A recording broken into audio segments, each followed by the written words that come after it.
नमस्कार साथियों, स्वागत है आपका एक बार फिर आपके अपने YouTube channel Aryabhatta coaching classes में। दोस्तों, यह अपनी एक कक्षा 10 की विज्ञान की क्लास है जिसके अंदर हम पढ़ रहे थे चैप्टर नंबर 2 अम्ल, क्षारक एवं लवण। तो दोस्तों, आज हम इसके अंदर पढ़ेंगे अम्ल की धातु कार्बोनेट या धातु हाइड्रोजन कार्बोनेट के साथ अभिक्रिया।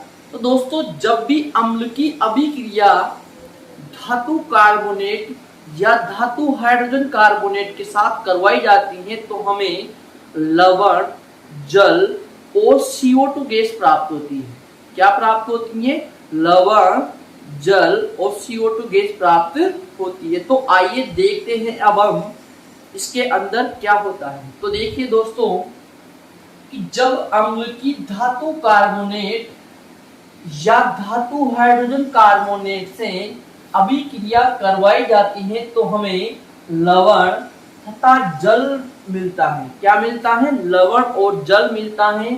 साथ में इस अभिक्रिया में CO2 गैस का उत्सर्जन होता है। कौन सी गैस का उत्सर्जन होता है?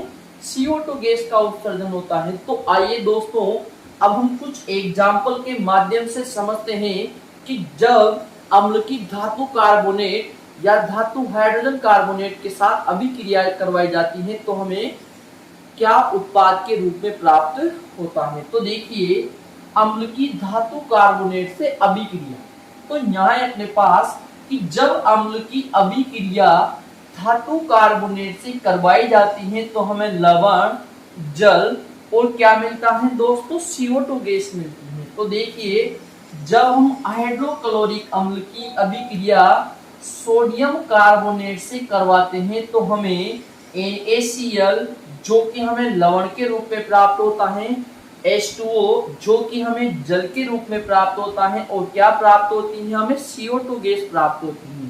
ठीक है दोस्तों, तो आप इन एग्जाम्पल को याद रखिए क्योंकि एग्जाम के अंदर इस प्रकार के उदाहरण आपसे पूछे जाते हैं। तो देखिए दोस्तों, इसी प्रकार जब अम्ल की धातु हाइड्रोजन कार्बोनेट से अभिक्रिया करवाई जाती है तो हमें क्या प्राप्त होता है? तो देखिए, जब अम्ल की धातु हाइड्रोजन कार्बोनेट से अभिक्रिया करवाई जाती है तो हमें लवण, जल और CO2 गैस प्राप्त होती है। तो यहाँ हम देख सकते हैं कि दोनों ही केस के अंदर हमें समान चीजें प्राप्त होती हैं। तो यहाँ अपने पास उदाहरण है दोस्तों, हाइड्रोक्लोरिक अम्ल जब इसकी अभिक्रिया सोडियम हाइड्रोजन कार्बोनेट से करवाई जाती है तो हमें लवण क्या प्राप्त होता है? NaCl प्राप्त होता है और जल क्या प्राप्त होता है? H2O प्राप्त होता है और इसी प्रकार हमारे पास CO2 गैस प्राप्त होती है। तो दोस्तों, हमने देखा कि जब अम्ल की धातु कार्बोनेट या धातु हाइड्रोजन कार्बोनेट से अभिक्रिया करवाई जाती है तो क्या क्या प्राप्त होता है? तो यहाँ प्राप्त होता है हमारे पास लवण, जल और CO2 गैस प्राप्त होती है। तो दोस्तों, यह जो अपने पास टॉपिक है आप इसमें प्रत्येक बात को नोट कीजिए और एग्जाम्पल को जरूर याद रखिए दोस्तों, क्योंकि यहाँ से जो आपके प्रश्न पूछे जाते हैं वह एग्जाम्पल ही पूछे जाते हैं।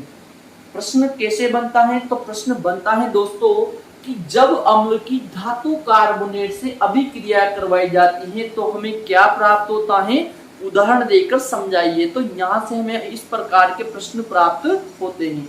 इसी प्रकार अगला प्रश्न यहाँ से अगर बनाना चाहे तो क्या बनता है कि जब अम्ल की धातु हाइड्रोजन कार्बोनेट से अभिक्रिया करवाई जाती है तो हमें क्या प्राप्त होता है? उदाहरण देकर समझाइए। तो इस प्रकार के प्रश्न आपके एग्जाम के अंदर बन सकते हैं। तो आप प्रत्येक चीज को नोट कीजिए और प्रत्येक बात को ध्यान रखते हुए इनको पढ़िए। तो दोस्तों, हम एक प्रैक्टिकल इसमें करते हैं और एक प्रेक्षण के माध्यम से समझते हैं कि जब धातु कार्बोनेट या धातु हाइड्रोजन कार्बोनेट के साथ अम्ल की अभिक्रिया करवाई जाती है तो हमें क्या प्राप्त होता है। तो दोस्तों, आप नोट डालकर एक बात जरूर लिख लीजिएगा कि अम्ल की अभिक्रिया ही मात्र धातु कार्बोनेट या धातु हाइड्रोजन कार्बोनेट के साथ करवाई जाती है, क्षार की अभिक्रिया इनके साथ नहीं करवाई जाती। ठीक है, तो ये बात आप नोट में लिख लीजिएगा। और आइए अब हम देखते हैं इसका एक परीक्षण। तो देखिए यहाँ है अपने पास एक फरक नली जिसके अंदर हमने भरा सोडियम कार्बोनेट, और एक है अपने पास दूसरी फरक नली जिसके अंदर हमने भरा कैल्शियम हाइड्रोक्साइड या फिर हम कह सकते हैं चूने का पानी। दोस्तों हमने क्या किया कि इस फरक नली के अंदर दो कीप लगाए।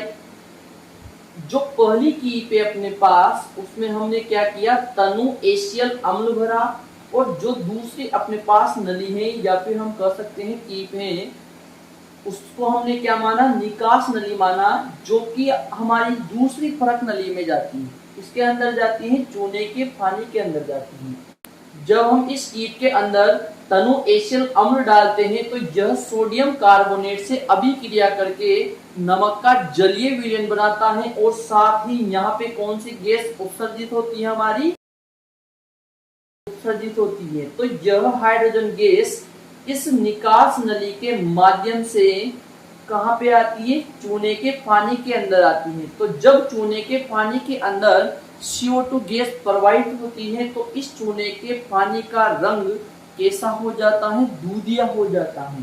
तो दोस्तों यह जो है अपने पास एक प्रैक्टिकल था, एक परीक्षण था, जो कि हमने देखा क्या किया दोस्तों। इसके अंदर हमने एक फरक नली ली जिसमें हमने दो नलियां लगा दी, और एक नली के ऊपर हमने एक थिसिल कीप कह सकते हैं जिसे हम, इसमें हमने क्या भर दिया, तनु एशियल अम्ल भर दिया। जब हम इस तनु एशियल अम्ल को सोडियम कार्बोनेट के अंदर प्रवाहित करते हैं तो हमें क्या प्राप्त होता है, नमक, और उसके साथ जल प्राप्त होता है। क्या प्राप्त होता है, नमक का जलीय विलयन प्राप्त होता है, और CO2 गैस प्राप्त होती है। तो जो CO2 गैस होती है हमारी, वह इस निकास नली के माध्यम से कहाँ पे जाती है, चूने के पानी के अंदर जाती है, और चूने के पानी को कैसा कर देती है, दूधिया कर देती है। तो यह जो चित्र है आपका मैंने बनाया था, जैसा भी बना